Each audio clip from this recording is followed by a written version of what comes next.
Hi, Hi. everyone! It's the Tuesday Dev Stream. I'm Sloshla, and I'm here with this beautiful man, brilliant artist, You're a and good beautiful friend of man. mine. Oh, thank you. Manny. It's Manny. He's Hi. here. Yeah, we're going to be talking about just some of the things that went into creating specifically the art for the Battle Pass. Battle Pass Season 6, Enter the Feywild, launched last week. Not even a full week into it. I know, it's very exciting to actually get it out. And seeing the reaction when people saw the animated backgrounds, I was just like, that it blew me away. Actually, it was one of the coolest things to actually get that done because it's a little bit behind the scenes kind of stuff. That's one of the first things that I pitched to in my interview for my job here. Okay, so that's a great segue. So I guess introduce yourself, and then we'll get into World of Brawlhalla stuff, and we'll talk about what's coming up. But just real quick, introduce yourself, how long you've been at Blue Mammoth, that sort of stuff. Okay, so my name's Manny. I've been an illustrator for Brawlhalla for about 5.5 years at this point. So I've been doing character stuff, backgrounds, UI, whatever we needed hard assets for. I've been doing that for a good while. It's been kind of this like long winding journey to go through, but it was super cool to like see how my style of art as it developed from the start of my job here towards now what is what you're seeing in the battle passes looking like. So seeing that evolution is really, really cool because I get to like come back and look at it from time to time and realize like I had a lot to learn. That's kind of the classic for artists. It's like I look back at my stuff like 3 years ago, and I could have been different. I think you look back within a couple weeks, and you kind of cringe at yourself for making the choices that you make. But that's kind of like because your hindsight is 20/20, and you're like getting a fresh eye on art is always going to give you this kind of like, oh, okay, this is where this went wrong. Yeah. But like, there's definitely, you should take time to take pride in the things that you did right, too. That's great, yeah, because I know the classic of post a thing and immediately see all the problems with it. Yeah. That's a good one. For this Battle Pass, what were the things that you worked on? So I worked primarily on the background art and the platform art. Mm-hmm. So we did a little bit of like a collaborative thing, as we always do with most of our stuff, but they're putting up on screen, like, these are the initial sketches that I made for the background. Yeah. And one of the things that I remember seeing like a while back, and this was like years and years ago, I saw like this old piece of art with giant swords in the backgrounds. They were mostly in silhouette. Mm-hmm. And I remember like referencing that and kind of remembering that from, this was before, I think this was even before I was in college. And I pulled back. This is a few years ago now. This is a few years ago now.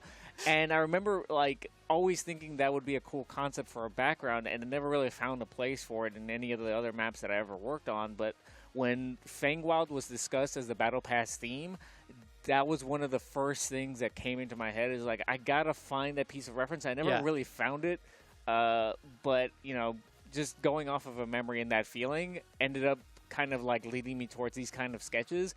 That and when I heard the I think we were tossing around a few ideas, and I saw the word ruins pop up. You're like, hang on. It's like, yeah, there was something that just kind of clicked, so you just try a bunch of stuff. These weren't actually like all of my initial sketches. You try a bunch of different things, but these were the ones that I felt like had something to them that were a little bit more, like you could build traction on top of. Yeah. Or that got a little bit more traction when we put it into feedback. Right. And people were like looking at different ways to probably like mesh the idea of giant swords with a city or a lost city type of thing. Yeah. And it's definitely like one of those fun things to play around with scale and stuff like that. So that's how we ended up with these. I guess then the question is, what's usually the process of creating map art? Because you mentioned that like these were not the only sketches, and you said there was like a feedback. So what's the process usually? It doesn't have to be for this, but just in general. In general, I do a lot of word mashing. Mm-hmm. So whenever I get like a task for any specific piece of art, one of the main things that I kind of look to do is just try to like use a bunch of like cool terms and smash them together just to see if there's like a thematic contrast that you use to base your designs off of. So if it's like if it sounds cool, typically like you'll conjure some images in your head. Yeah. So if I say ice dragon, like just those two words smashed together. That's cool. And I think I've said this before on another stream. I can't remember if I did or not, but those kinds of like little exercises help me kind of think up different things, and it'll help kind of like refresh your memory and kind of like use my professor in college used to use this term, your visual library, which is just like a bunch of stuff that you consumed over the years of like media and stuff like that. You'll just like smash those together in your head, and you'll start from there. And then you can gather references from art, from photos and stuff like that, and use those to like kind of flesh out details and do other stuff like that. Yeah, so it sounds like it starts with just like you kind of throwing some things together, kind of feeling it out, and then you start mood boarding and start word mashing and stuff like that for sure. So, do you know what the word mash, if you can remember, was for this specific one? I think for this one, like this was an internal word mash. It was just giant sword. I think it was just giant sword. You're like, got it. I got this one. I think that was one of the word mashes that like ended up leading towards something like this. Yeah. Okay, so then but that's kind of loose. You've kind of answered this, but I want to make sure that we hit it really, really nicely. Is what inspired this map? And it could be the background or the actual stage design, because you mentioned that you kind of worked on both. So what inspired this one? This one, so aside from the word mashing thing, it's the lore. So I did read the lore for Ember and Ragnir, which are, the premier skins. Yeah, no surprise there. That was kind of a big reference point for this one. So that lore and another one in Dusk's lore where he wages a war against... Right. Yeah. So, yeah, that makes sense for this whole background situation of it being like the ruined city, and these giant swords. That makes total sense. And for you lore heads, so anybody who's familiar with the lore, Dusk is he's kind of a warlord. I guess kind of. He does have a warlord skin. Yeah, he does have a warlord skin. So he had a big part in kind of like establishing the giant swords thing. Yeah. The other thing was like you'll see this in the background, and we'll get into the detail later because it's a fun little detail. But there is a reference to another character. In the backgrounds, in the swords, there's an etching that you can look at just to kind of give it a little bit more mystery to it. But these are some of the other initial drawings that I did for the Fangwild, kind of because we also just tossed around the word Fangwild and what that meant.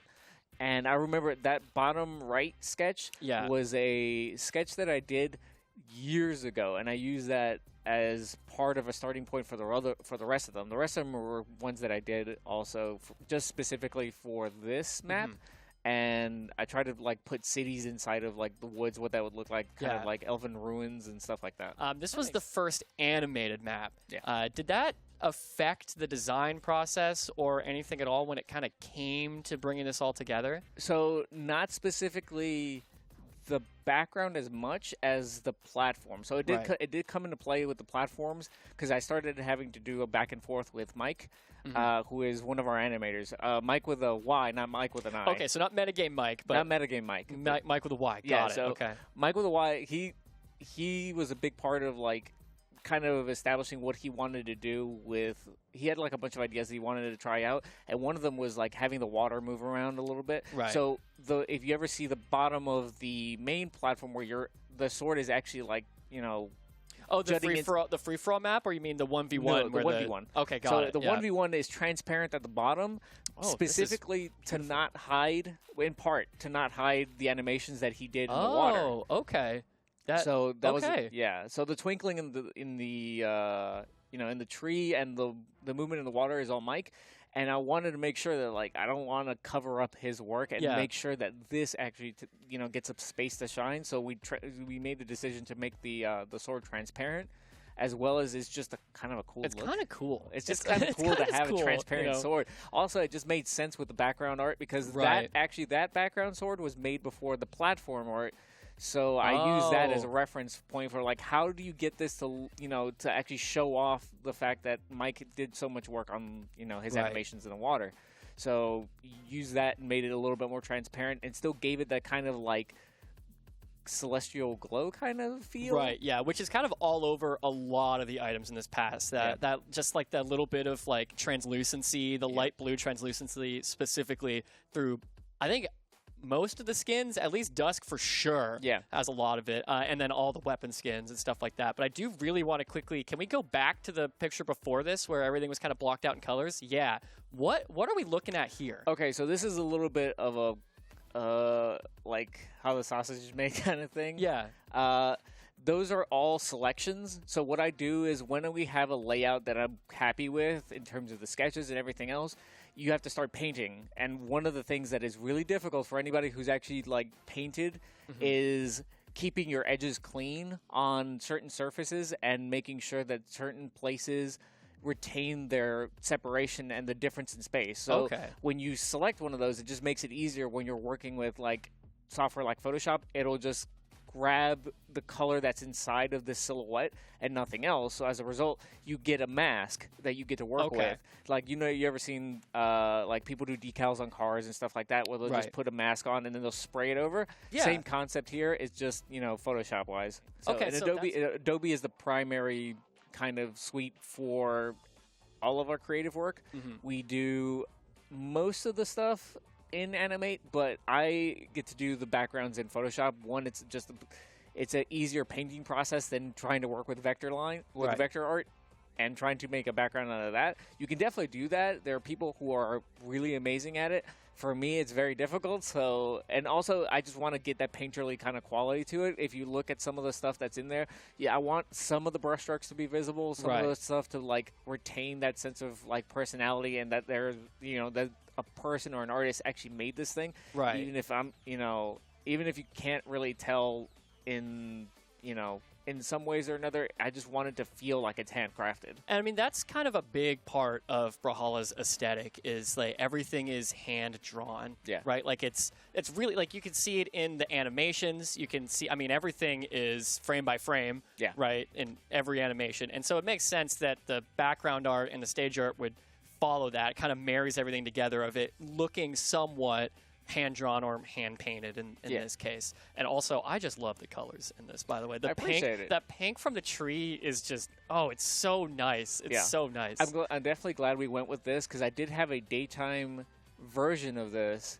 and while I liked that, that color palette, it didn't stand out as much from the other Fangwild map as this one does. Because that one is kind of during the day. It's the light turquoises, right? The light blues and things like that, where this is like deep blue, deep purple, and then shots of pink. Yeah, it kind of has a synthwave vibe to it. It kind of does. Yeah, I didn't even notice that, but you're totally right. Like if this was the same color palette, and it could fit a synthwave aesthetic completely. Yeah, if you just take out the fantasy elements, the color palette is pretty similar. So it's one of those things where I didn't think about it until after the fact, but it did make sense to just like if you're gonna do a contrasting color.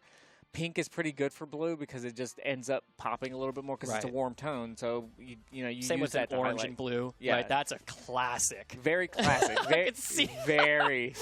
There's the hate in your eye. I mean, like I don't hate it. It works, but it's so common. And like if you ever see any like Michael Bay movie posters, Marvel posters as well. Posters, that's a classic. It's all over the place. Yeah, and I mean like.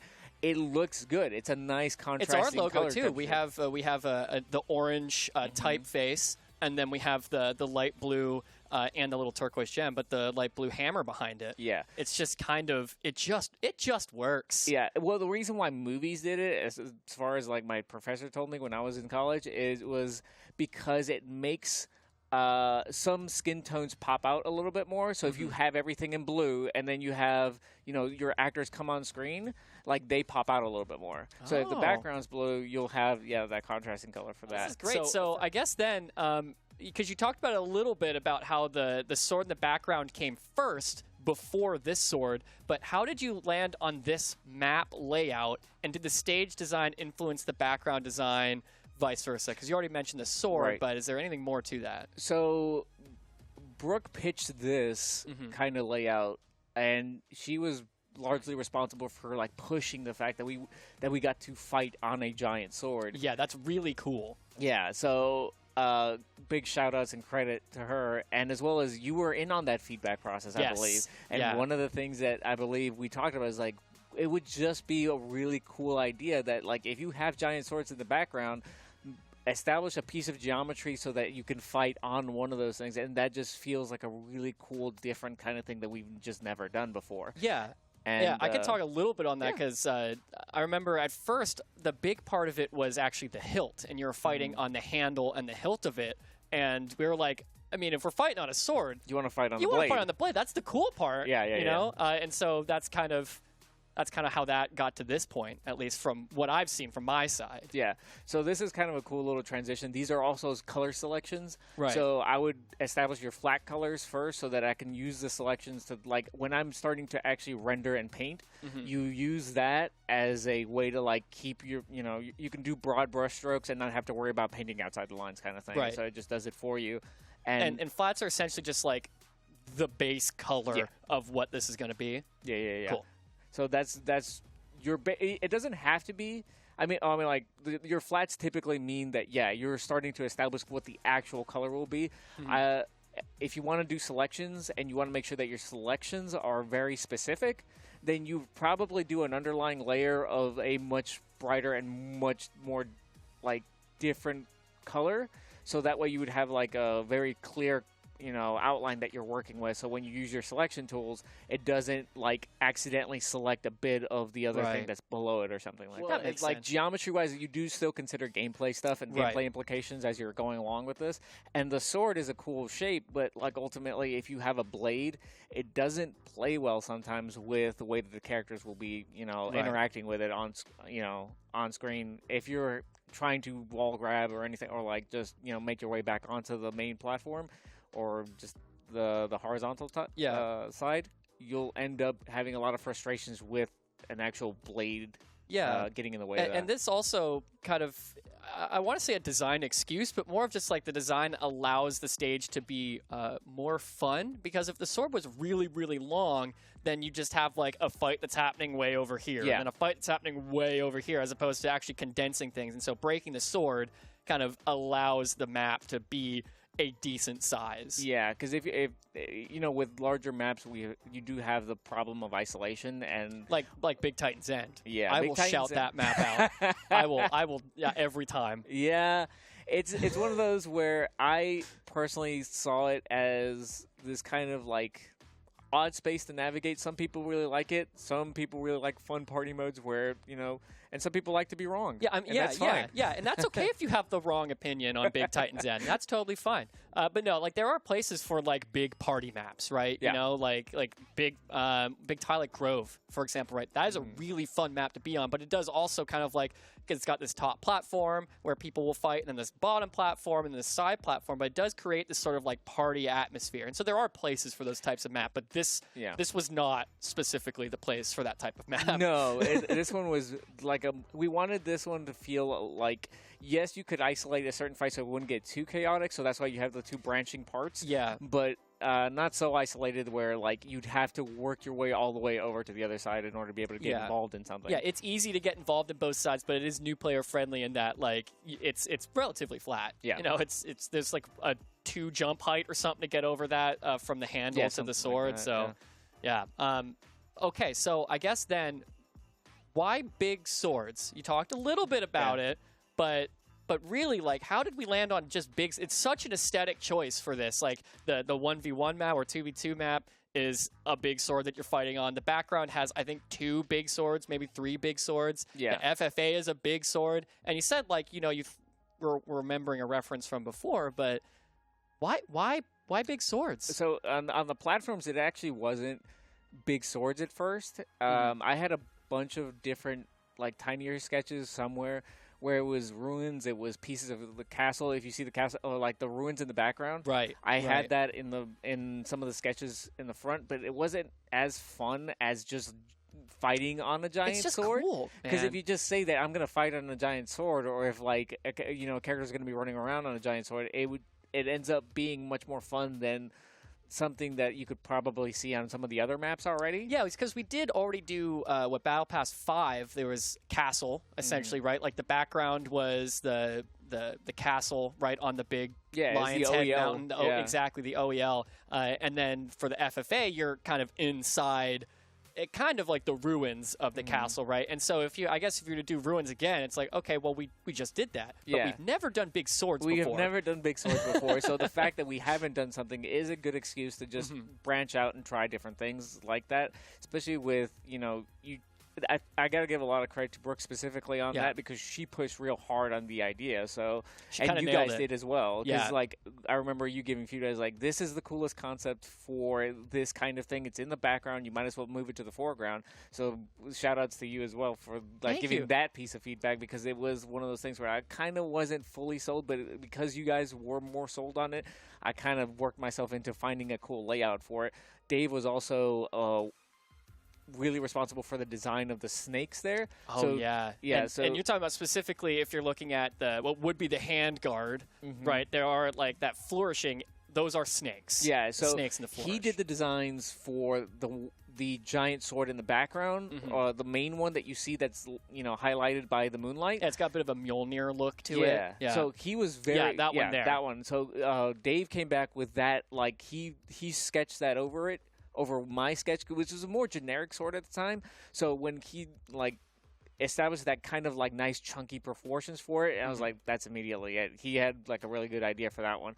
The one little tidbit, and I'll probably get to this because I remember there was one thing. I'll say that for later. Go for it. Okay. Well, yeah. So if you look at the left-hand sword, the one above the ruins, there's a little symbol that you guys might recognize. Okay, so you're looking at left side. There are the castle, and then you have this sword that's jutting out under the tree. So are we able to enhance? Can we zoom and enhance production? Are we able to do that? Because I can't really tell from here. Okay, production's saying that we can't zoom and enhance. So if you zoom in on, if you just take a little bit of time to zoom in on that, you'll see Dusk's logo.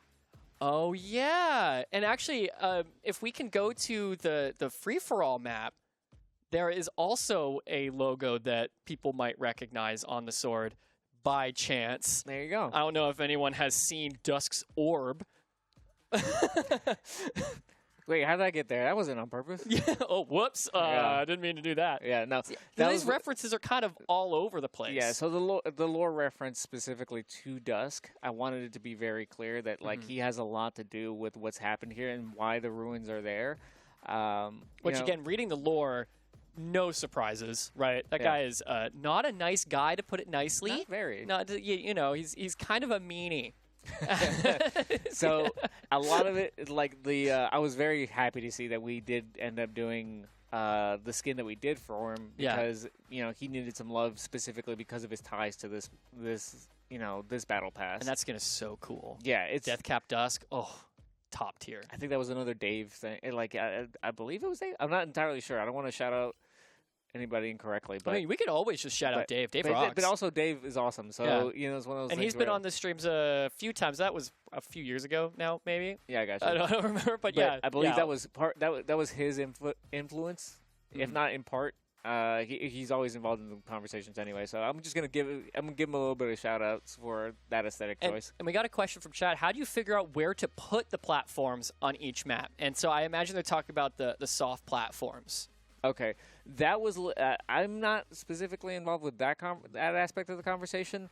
That one was, I believe. Is that Brooke for this one as well? Brooke for that Brooke, one she as well. was really big on the actual layout physically of where the character is going to be running. Yeah. So anytime you see the red lines, that's not necessarily what I'm involved with. That would be more on the specific programmer that was involved with designing the layout, and that'll change from time to time. That'll go through some iteration, but I'm not involved with that conversation, so I can't really speak to it. So I have one last question about the map before we move on, because we've done a lot of time about the map. But what was the most challenging part of working on this map specifically? Going to be the background or the free-for-all 2v2? But what kind of sticks out is that was hard. Yeah, the thing about this map was because it was the first animated map. going through that collaborative effort with Mike was something that we had to figure out. Like, he and I had to kind of like go back and forth like a little bit, just like where he needs the animations, what he needs from me, and that was a challenge that was new. There wasn't necessarily anything different from this layout to the other. Like, you have your process for background production stuff, and this was one of those things where like it was pretty standard of like going through what are the coolest ideas that we could think of for this kind of map. And that went pretty well, but because it was the first animated background, that new challenge of figuring out what Mike needs and how to get him what he needs was one of those things that I hadn't done before. So I guess that would be a standout for challenges. Yeah, I mean, and that makes sense. As you said, it's the first one, and people have been asking, are there going to be more animated maps? Yeah, I mean, it's the first one. Yeah, it's the first one. We've been very forward about this. It's the first one. I see no reason to not do more. None of us see any reason not. Now we've finally done it. It's no big deal. Can of worms. Yeah, that's what it is. Yeah, I said no big deal because I am an artist and I work on these. So absolutely easy peasy. Trust me, I would rather have opened that can than not open that can. Oh, for sure. I mean, and it's very minimal. It's not that because. It's the animations on this are not distracting at all, right? Because you can see it kind of here, the static version of it. You see the little twinkle of the tree up at the top. You see the little. Again, the twinkles on the bottom left and right corners, and then, as you said, the waves very lightly moving in the river / lake there. So all of that stuff was taken care of by Wizardry and by some of the programmers. Yes. So we had a team of wizards come in and work that out. So once that was established, it was now just figuring out like, okay, what do we want to do for those backgrounds? What do we want to, what feels right for this being really fun to look at animation-wise, but not distracting from the gameplay-wise. From the gameplay. Yeah, that's very tough thing. I personally think we nailed it on this one, because when you're playing, it doesn't like stick out. You don't notice it. You're like trying to fight someone. You're like, what is happening down there? It's just kind of. It's additive. Yeah, the it's ambience, very nice. Adding to the ambience of the scene is very important, and like Mike nailed it. He had a way crazier wave of stuff that he had to optimize through.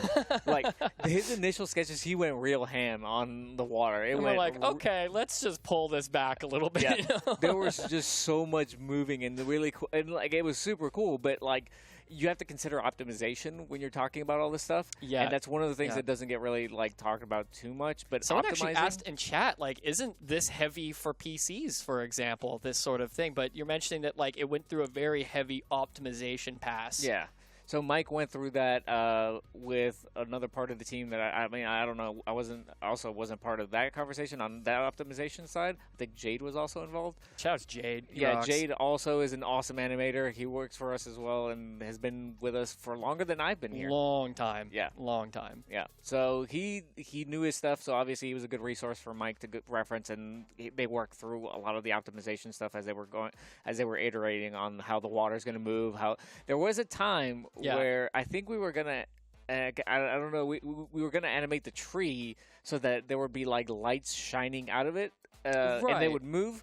But it ended up being not friendly for a lot of reasons. You can see that in the logo still. I think there's a little bit of lighting in the Brawlhalla logo on the main menu. You see like a shine that goes across the Brawlhalla actual text that looks like it's coming from the tree. Yeah, so that was initially like one of the ideas that was pitched, but unfortunately we couldn't get to it, or it like wasn't optimization friendly. Right. Whatever it ended up being, we still wanted that sense of the atmosphere. So the God rays were actually a bit. I think there were a note that Rachel gave me. Yeah, which is another one of our illustrators. The reason why I'm shouting out so many people is because it's a collaborative effort. Right. It's not just me.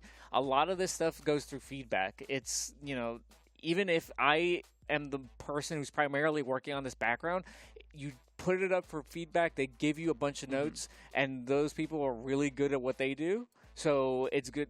For me, it's good to shout them out, just given the fact that like I can't take full credit for anything that I've ever actually done on this game because it was all collaborative. And roughly how long did the art process take from ideation to final, like we're ready to ship it for this battle pass? Because you mentioned there was quite a few people in the art team who all absolutely nail it every single time. I don't know how they do it. Everyone's wizards on your team. But how long? It was a long time. I remember, but like I can't honestly say like how much time. I would guess if you could tell me it was months, I'd probably believe you. I think I worked on the background for about a month or so. Wow. I think so. Just the background. I think because it was like trying to figure out the animation stuff and doing the platforms and everything else. Total from pre-production to actual production to animations and all that stuff and coordinating with that. I think it was a month because it just ended up being this kind of like, all right, we have to do a bunch of stuff together. And that's not counting all the other things like you see here. Like this is, we're going through the Ember animations right now for her Fangwell's Heart Epic skin. You can see on Katara's here. What are we looking at here? Like, who is this guy? Why is it gray background? So I can't remember who did this specifically. It might have been Jade or Steven. Steven was involved. Okay, so it was Jade. Shout out to production. So Jade. shout out to production. And Jade, shout outs even more to Jade. Again. Yeah, also shouting out Jade.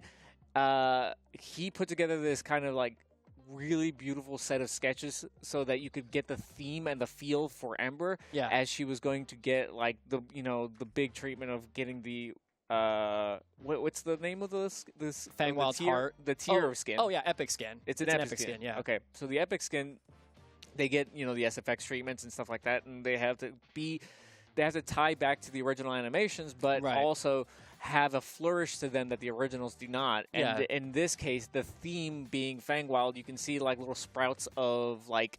You can see like spirit mushrooms and some like leaves up at the top. Maybe a spirit feather because it's her raven. Yeah, that's cool. Yeah, so it's a balancing act. It sounds like of making it really cool. Also not breaking the game because of hitboxing. Yeah, and budget as well as like and budget in terms of I'm not talking about like specifically money. It's just like but you have you have an game animation resources. Yeah. You have an animation and an SFX budget that you have to adhere to, and Jade's been here longer than I have, so he knows. But these tie back to the original concepts of what she has in her signatures. The Raven being there. It's just what is an upgraded version of that Raven would be like this kind of like glowing spirit version of them. Yeah, so it's landed on some of the animation choices for this, whether it be the weapons or as you saw, like her signatures or anything like that, kind of how things came together. So that's more on the SFX and animator side, so not really as much. I can't really give it the ins and outs. I am a little bit a part of the feedback loop. There was one signature that I remember that was a little bit of a kind of a controversial one because originally I believe Ember was going to transform. Right, but that was going to cause some issues with hurt boxing and like where does this signature actually hit? Are people going to even recognize what this is? Right, exactly. So she was originally going to transform into a stag, I believe, and she was going to like headbutt the person that she was attacking. And that's bow side sig. Yeah, which I think everyone thinking about balance in chat right now would be like, yeah, what? How? And that's why. Yeah, you need to be very careful about where you put your hurt boxes, hit boxes, all that stuff. So it had to be very clear. So we have her riding on top of a golden wolf instead. Because if she were to transform, the hurt boxing would get a little bit weird. These are super, super cool. I remember like giving feedback on these specifically. And we go through kind of like somewhat democratic processes. Also, you just have to certain people get final say, and it's for good reason. And we ended up going with number 3, I believe. I really wanted 4 to be a thing, but it was hard to justify because it was one of those weird things where holding onto a piece of light can sometimes be a little bit wonky. It can be, but but it's still really cool. So it feels really solid. So it's cool, but doesn't quite. Yeah, work. It might not meet the criteria for this skin specifically. Also, mixing materials together is super cool. It's so and cool. It's one of those things where like the material of what she has on was a cool way to mix in kind of the theme of her being this kind of like golden elf, and then just having a premium like what it would be like. She has her bow, and she probably paid upwards of thousands of dollars for this for the one that she has on this one. Yeah.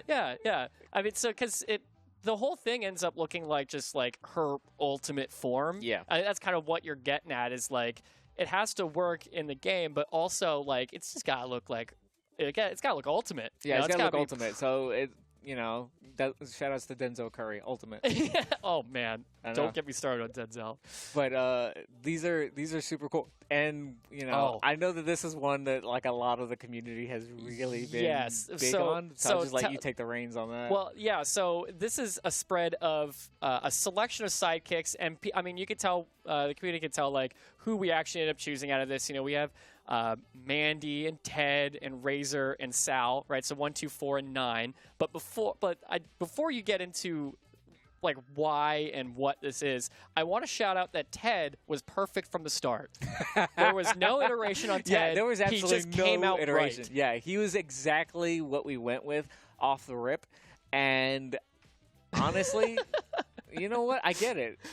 He's perfect as is. He is a beautiful boy. I mentioned a little bit, but yeah. So you're looking at the sidekick spreads, and what you typically see is that the sidekicks have their own rig, so that you see like there are certain shapes that are very similar, or that like their hand positions are in very similar places, and that's on purpose because it has to work with our rig. Right. The animations are very specifically tailored so that they can do the emotes and do they got to be able else. to high five and take pictures. Also, that stuff like that. So one of the main things is just making sure that like they're rig friendly, and as well they have a theme that's very clearly denoted by the battle pass.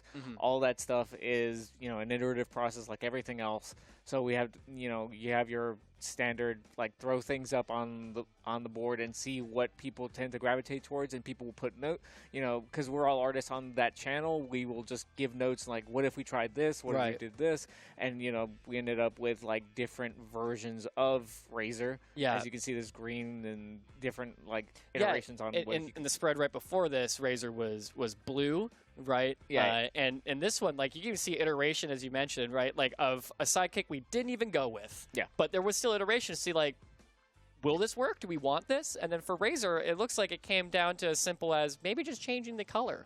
Yeah. And then, placement of the bow, in the final. But yeah. Yeah, so you'll play with certain shapes and certain ideas so that they communicate a little bit better. Sometimes, like, maybe your silhouettes don't read quite properly. Right. And in order to be able to create iconic shapes that stand out, especially that at scale, because Brawlhalla plays, if you've seen, like, the way that the rigs work as the camera zooms out, it has to read from especially a certain distance. on mobile phones. That's might be the smallest screen that you can play Brawlhalla on, unless you have the tiniest widescreen of all time. Right, exactly. Do you have any advice for budding artists? Yes, a few things. Okay. One thing is, do not get caught up in the grind. That's number one, because grinding for hours is not going to net you as much as like focus specific learning.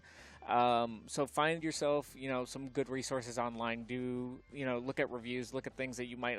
For me specifically, I looked at. I guess I can shout out one of the few online teachers that I think has like a bunch of free resources you could look at is Control Paint, and I think his name is Matt Core. He has a website that has a bunch of free resources on like how to draw, how to think in 3D, how to do things that like, while initially you might be thinking would be pretty easy, like he'll run you through foundation stuff really, really well. He explains things very succinctly and in a way that like lets you go at your own pace. Well, so did you go to college for art? And I mean, I did. Like, what was your path there? So I started out not doing exactly the kind of thing that I'm doing now. Right. So I started in graphic design program at Auburn. And after I got my degree there, I went to Singapore to study for a year in a college called FZD.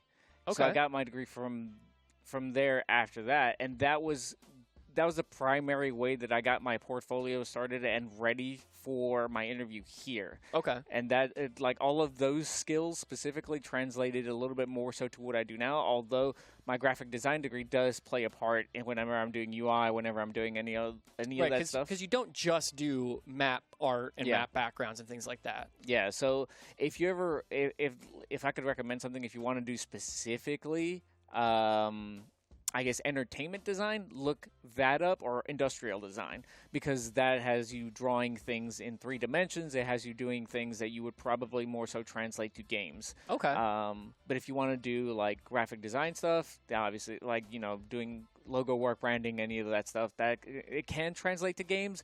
It just doesn't do it as directly as a concept artist / illustrator. Okay, and do you have, before we get into, because we're going to have you, as we do with every artist that comes on, draw something for us here.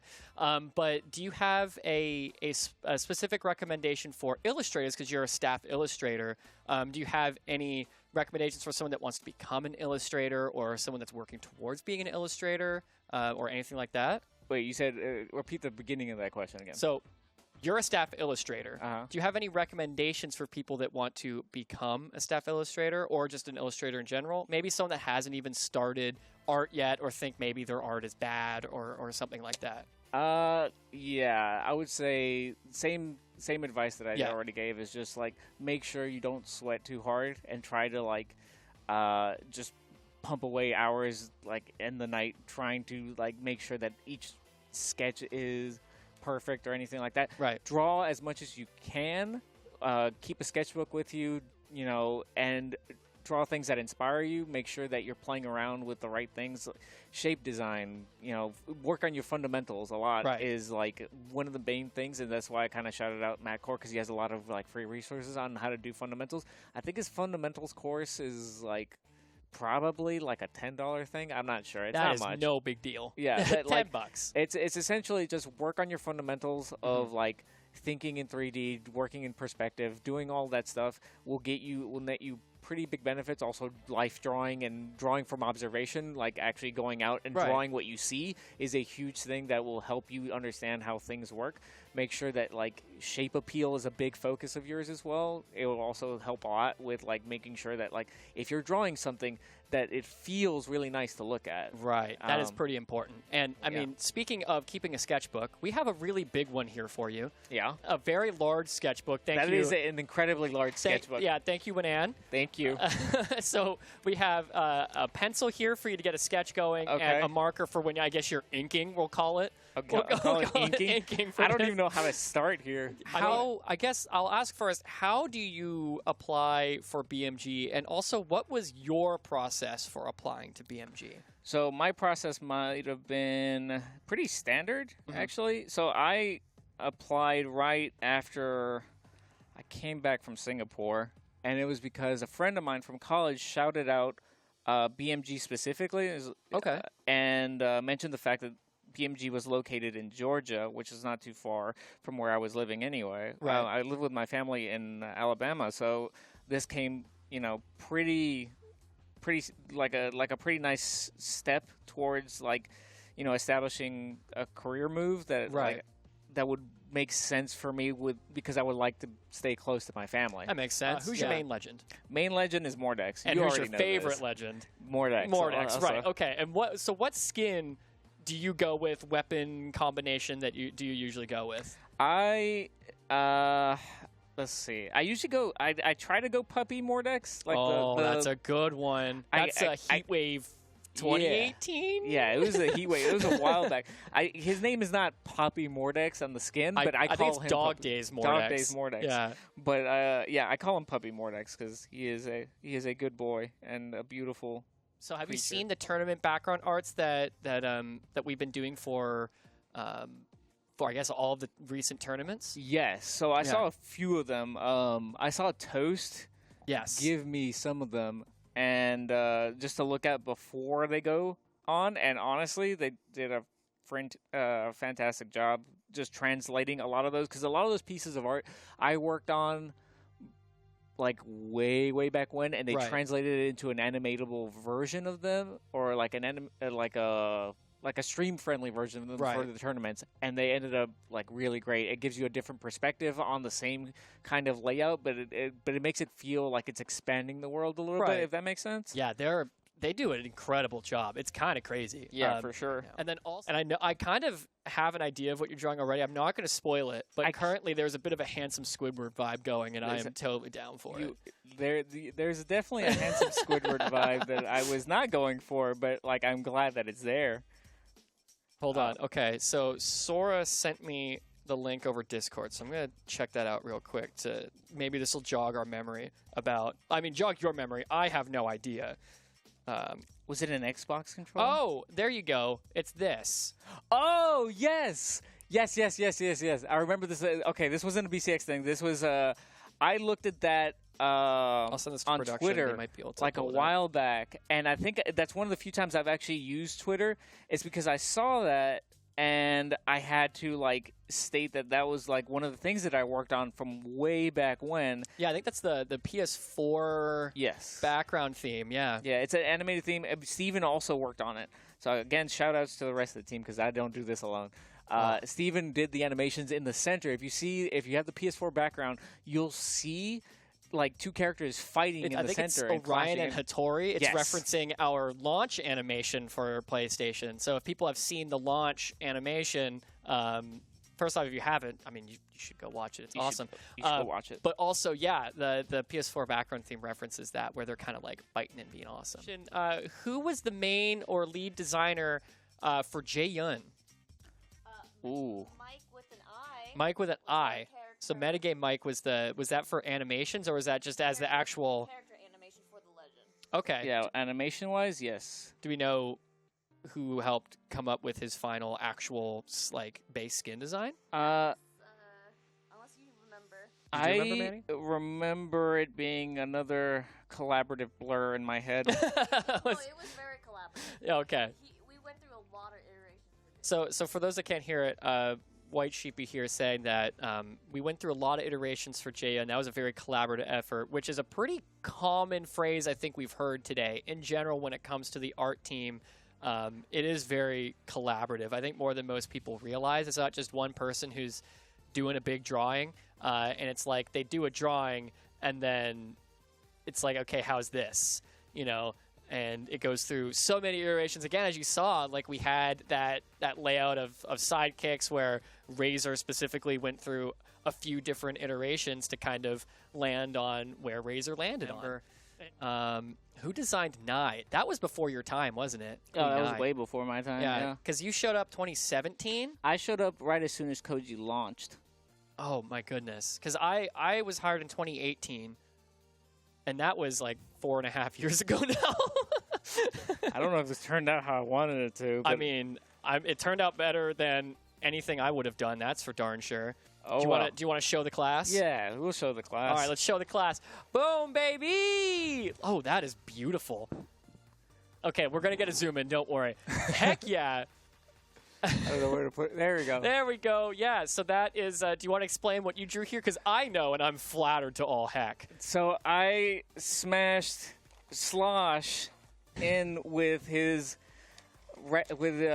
since he mains Ragnar, yes. I figured it would be appropriate for the Battle Pass 6 discussion on art that if I just put the horns that are present on the skin onto level 3. Yeah. Yeah, that's so awesome. So on the level 3, I should have done the hair, but you know, I only have so much time. But I appreciate it, and I appreciate you, Manny. Oh, I appreciate thank you for being on. Everyone is so cool. Thank you for having me on here. Again, thank you, Manny. We super appreciate it. Thank you all in chat for your questions, for hanging out with us today.